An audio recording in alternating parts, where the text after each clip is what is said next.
আমি একটি হাদিসের প্রেমে পড়ে গেছি। হাদিসটা হচ্ছে ঠিক এমন যে যখন বান্দা একটি ঘরে কান্না শুরু করে এবং তখন আল্লাহর ফেরেশতারা বলে যে আল্লাহ তোমার এই বান্দাটা কি জন্য কষ্ট পাচ্ছে, এবং ফেরেশতারা আল্লাহর কাছে কান্নাকাটি করে বলে যে তার মনের ব্যথাকে তুমি আল্লাহ কমিয়ে দাও। তখন আল্লাহ তাআলা বলেন যে আমার বান্দা এমন কোনো কিছুর মায়া পড়েছিল বা ভালোবেসেছিল যা আমার চাইতে সে বেশি ওই জিনিসটার প্রতি ভালোবেসে ফেলেছিল। আমি আমার বান্দার কষ্ট আমি বুঝি এবং আমি দুঃখী মানুষের মানে ভগ্ন হৃদয়ের মানুষের খুব কাছাকাছি অবস্থান করি। কত দূর?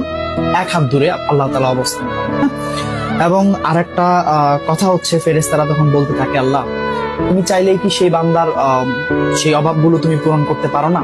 তখন আল্লাহ তাআলা বলেন যে আমি ওয়াদা করতেছি আমার বান্দা যে জিনিসটা তার জীবন থেকে হারিয়েছে তার চাইতে অধিক উত্তম জিনিস আমি তাকে দিব, যা দেখে পৃথিবীর মানুষ বিস্মিত হবে।